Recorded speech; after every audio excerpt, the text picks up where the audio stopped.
sezame irakungahaye kuri vitamine E ishinzwe cyane gutunganya iyororoka no kumererwa neza ko ku mashereka inda zitavamo, yarangiza ibibyimba bike mu myababyeyi, yarangiza mbese ntukunde kubirwara.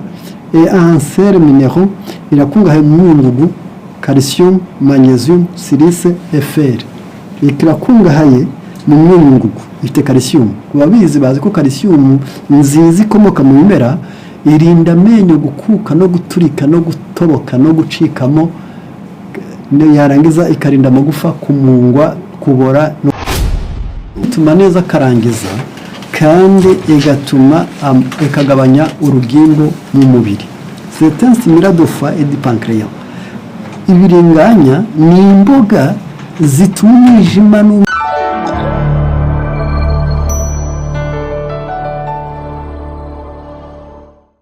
nk'uko ijambo ry'Imana rihera mu mutwe, tugiye guhera no ku byo kurya bihera n'ubundi mu mutwe. Ku bantu badukurikirana kandi beza kandi bakunda kwiga, tugiye kureba gusa akantu kitwa sezame. Nibwira ko nashatse kukavugaho kugira ngo nibura abantu benshi cyane bajye bamenya ibyiza Imana iba yarabateganyirije kugira ngo bagere ku rugero rwiza rw'ubuzima. Sezame ni utubuto duto tugiye kumera nk'uburo, dushobora kuboneka ari utubuto, twaboneka ari amavuta akomeye, tukaboneka n'amavuta ayunguruye. Hose sezame irakora. Pekoni tizwi na benshi, kabone nubwo itazwi na benshi, baravuga ngo si ce n'est pas le contact de mille et une nuits, la sésame est cultivée depuis la plus haute antiquité. Ni ya kera, nubwo abantu bayikwimenya bitagihe, ariko ni ya kera. C'est un aliment protecteur important de la vie moderne. C'est très simple. Ni ikiribwa gikenewe cyane muri kino gihe cy'ubuzima buhangayikishije. Abantu benshi cyane bafite imirimo iruta amasaha, bakagira amakene aruta umushahara, bakagira niyo baruta n'inyungu. Abenshi batuye mu buzima badashaka kandi bakaba mu karere katabanyuze, kandi buri wese amakene. Umugabo arakorera 100 mu kwezi, umwana uri muri maternelle akeneye 400. Yarangiza ubwo ibyo bigaragara ku isi ya none irimo bita guhangayika, stress irahari. None abantu bakeneye sezame. C'est un aliment protecteur important de la vie moderne stressante et un constituant énergétique. Irinda guhangayika, ikagufasha igihe cyose guhangayitse kandi igakomeza no kuguha imbaraga mu gihe ukora. Ntabwo ari impamvu gutera ibiro 20 ngo ujye kuryama amasaha 3, ntabwo ari ngombwa kugenda intambwe zingana n'ikilometero kimwe ngo ubwo ejo uzagwa ariko ibahaye iminsi 4 uye, ahubwo ugomba kuba ufite imbaraga. Il est riche en lecithine. Sezame irakungahaye mu byo bita lecithine, iboneka no mu bihwagari, ikaboneka ndetse no muri soya, ituma abantu benshi cyane batagwara imyijima, ndetse inabarirwa no mu miti yayo. Lecithine ishobora kukuvura umwijima. Vitamine E. Sezame irakungahaye muri vitamine E ishinzwe cyane gutunganya iyororoka no kumererwa neza ko ku mashereka inda zitavamo, yarangiza ibibyimba bike mu myababyeyi, yarangiza mbese ntukunde kubirwara. Ansere minero irakungahaye mu myunyungugu, calcium, magnesium, silice, fer. Irakungahaye mu myunyungugu, ifite calcium. Kubabizi bazi ko calcium nziza ikomoka mu bimera, irinda amenyo gukuka no guturika no gutoboka no gucikamo, yarangiza ikarinda amagufa kumungwa, kubora no kugorama. Ako niko kamaro ka calcium. None magnesium yo irinda n'ubundi amagufa, yo yifatanya na calcium, yarangiza bikarinda umusokoro kumbagana, bigatuma imihore y'umuntu itumbagana. Bya binya bya ninjoro zambwa muvuga ko zabafasha, abari magnesium yabaye nkeya. Birakwiriye ko abantu benshi cyane bakunda sezame kuko igira calcium na magnesium, ikagira n'ibyo bita silice. Iyo nayo silice ku bantu bakurikirana kandi bumva baba babizi, haba hari ibintu byinshi cyane bivugwa, akaba hari igihe umenya ibintu ariko utazi ngo ni ibiki. Igeze kuri iyi bita silice, ifite ikintu gikomeye cyane, nakunda ko buri wese yagerageza kumva kandi akanakurikirana, kuko turiho mu gihe cyo kumenya, ntabwo ari mu gihe cyo gupfa kubaho gusa ariko utazi ibyo urimo, kuko tugeze ahantu hakomeye. Iyi ikora mu bintu bikomeye cyane. Ravuze ngo il est pris le sang des organes et être à cette revue connaître un intérêt biologique irazwi cyane kifite akamaro cyane il joue un rôle dans l'activité hépatique rénale au niveau des vaisseaux et c'est un facteur de longévité. Iyi sirise ifite akamaro cyane mu gukoresha umwijima neza, ikoresha impyiko neza, igakoresha imitsi neza kandi igatera kurama. Il favorise les mécanismes de défense immunitaire, ituma neza ubutaraga bw'umuntu umubiri kwirwanaho ubwirinzi bukamera neza. Ejo erreur protecteur dans certaines évolutions cancéreuses, hari naho igera yarangiza ikarinda abantu iterambere rya kanseri. Ubwo rero murumva ko sezame idufitiye akamaro gakomeye cyane. Impamvu avuze ngo ndetse no muri fere yongera amaraso ubwo kuko irema insorontuku. Ces protéines de 22% contiennent tous les acides aminés essentiels. Muri bya bindi bita acides aminés essentiels ni ibintu umunani umubiri utashobora kwikorera, none yo iri mu bintu birema bya bindi umubiri utashobora kwikorera. Paracumulative kubera iki une bonne association protéique liée à sésame. Iyo ugize amahirwe ukaba wabihuje neza nk'umuceri ukawuhuza na sezame uburiye neza. Sezame est l'aliment du cerveau. Sezame ni ikiribwa cyagenewe ubwonko bwawe. De grande endocrine ikorera mu mvubura zikorera imbere du système nerveux ndetse ikakorera mu mitsi yumva par excellence. Iri mu bintu bitangaje mu kugira akamaro mu muntu. Gasubiramo irakenewe cyane kuko ari byo kurya by'ubwonko. Kabiri ikorera mu mvubura. Gatatu ikorera mu mitsi yumva.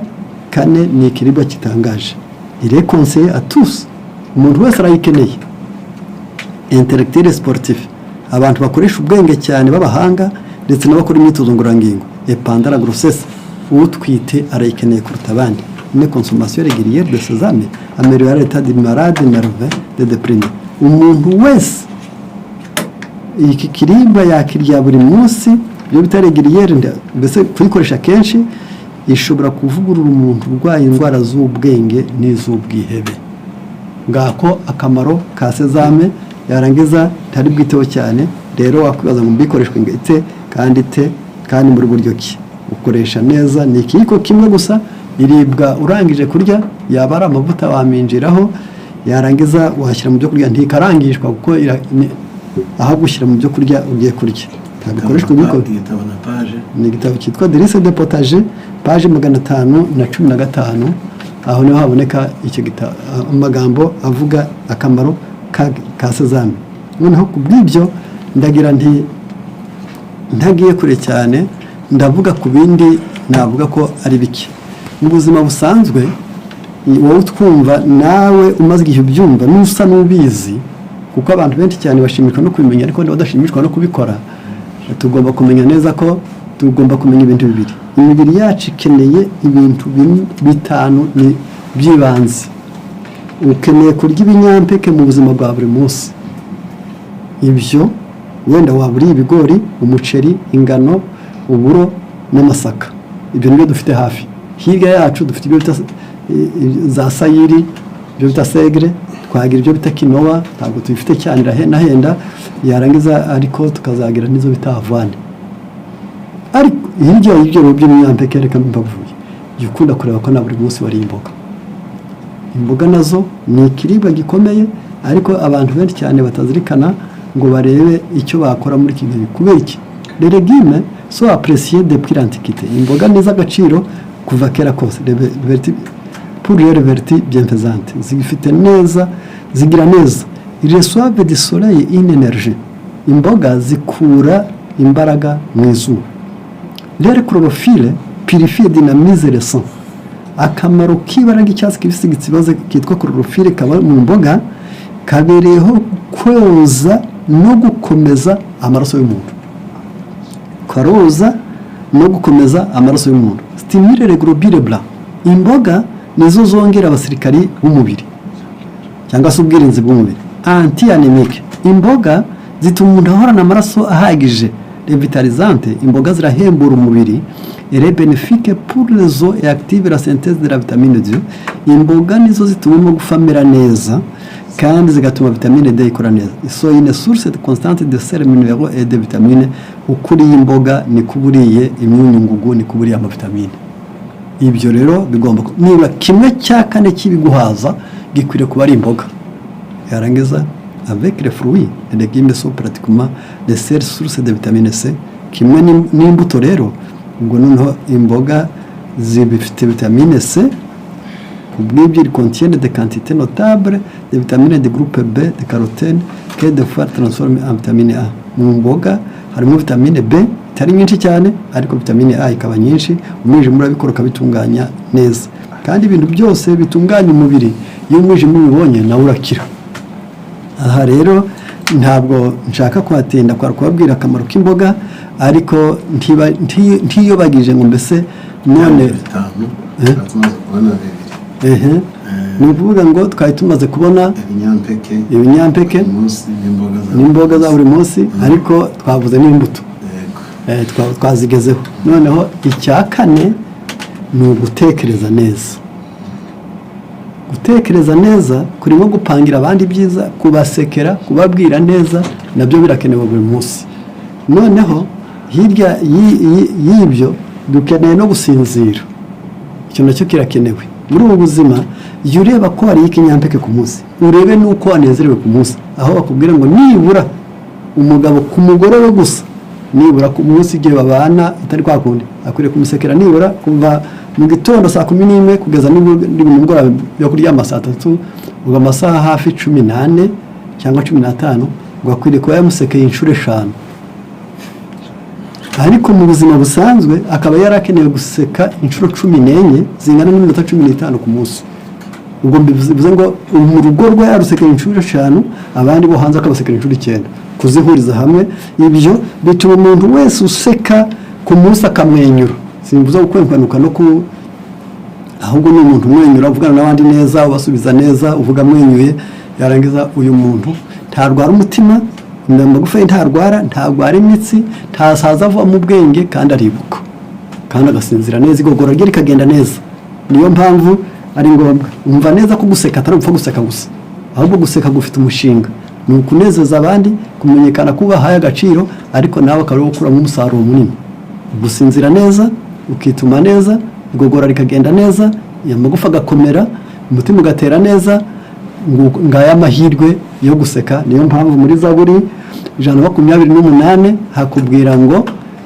uzirikana neza ngo umugabo ngo hahiguba Uwiteka akagendera mu nzira ze zose agatungwa n'imirimo y'amaboko ye azajya yishima kandi azahirwa kwishima nabyo ni mu mbuto z'umwuka ku bajya bakunda imyuka yo kwerekwa gusa ahubwo bajya ko n'urukundo no kwizera n'ibyishimo nabyo ndetse muri ba Filipi 4 umurongo wa 4 kuzamura kugeza 7 haravuga ngo no mu bibaho byose muhore mushima yarangiza mbese bigaragara neza ko umuntu agomba kwishima ahangaha kenshi hari impamvu nyinshi zo kwishima mu bantu batwumva hari igihe abantu barya ariko ukabona mu mirire yabo badakurikirana neza ibyo kurya reka wenda mu mboga mvuga nka karoti nkunda kuyivuga n'ibitabo birayivuga cyane ngewe ndi umusomyi sindi umushakashatsi ngo la carotte est un facteur de rétablissement en cas de fatigue de surmenage d'anémie karoti mujye muyirya ku mpamvu eshatu nibura zibanze igihe cyose ugira umunaniro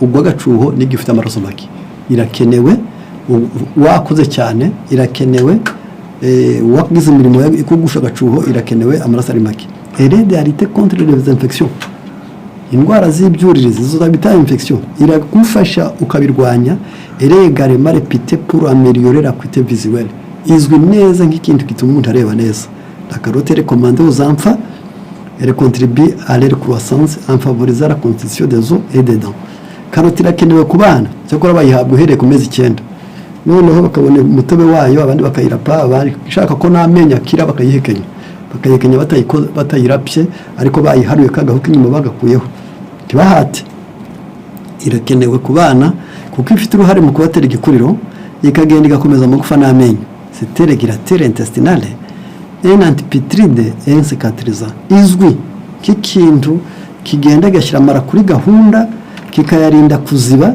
kandi kikavura ibikomere cyangwa se ibisebe nicyo gituma ubyaye vuba bamubaze bakora icyo bita césarienne akeneye karoti na sezame akabirya nibura kane mu cyumweru yababaye cyane kugira ngo atazagira za infection zazindi zahwe yabazwe akeneye karoti na sezame noneho ibyo si izo gusa, ubwo yari karoti, tumaze kuvuga kuri karoti, tuvuze kuri sezame, kandi turashaka kuvuga no kuri yo bise ibiringanya. Ibiringanya nayo ni ikiribwa abantu benshi cyane batitaho ariko gikomeye cyane, ni mwene wabo w'intoryi za zindi ntoya. L'aubergine est laxatif et cholérétique. Ati ituma umuntu yituma neza akarangiza, kandi ikagabanya urugimbu mu mubiri. C'est un stimulant de foie et du pancréas. Ibiringanya ni imboga zituma umwijima n'urwagashya bikora neza. Elle calmante et diurétique, iri mu bintu bituma umuntu yumva atuje kandi akihagarika neza. Bonne en cas de maladie cardiovasculaire, rénale, rhumatismale, gastro-intestinale. Ibiringanya birakenewe ku ndwara zikurikira: abafite ikibazo cy'umutima utera nabi, abafite ikibazo cy'impyiko zikora nabi, abafite ikibazo cya rubagimpande, abafite ikibazo cyo kuribwa mu gifu no mu mara, abo barakeneye bose iriya biringanya. De même que composition que la tomate, elle est cependant moins digeste car sa chair est poreuse, elle retient l'huile, donc elle évite les fritures. Ati rero kimwe n'inyanya, ibyo ntabwo bikeneye ibintu byo gutekeshwa amavuta cyane ngo ari byo bitekesha, ahubwo ushyira mu mavuta mu byo kurya nabyo birimo, ariko si byiza kubitekesha amavuta ngo ari byo abihisha.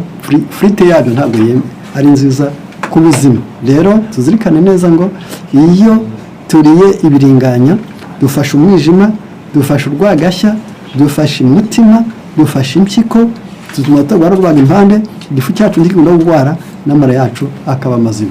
Ndumva ku rwanjye ruhande aho nashaka kwerekeza nibura kuri ingingo, numva ntatinda cyane kuri yo, ahubwo nshaka kongera kubibutsa neza ibyo twari turi kwerekezaho.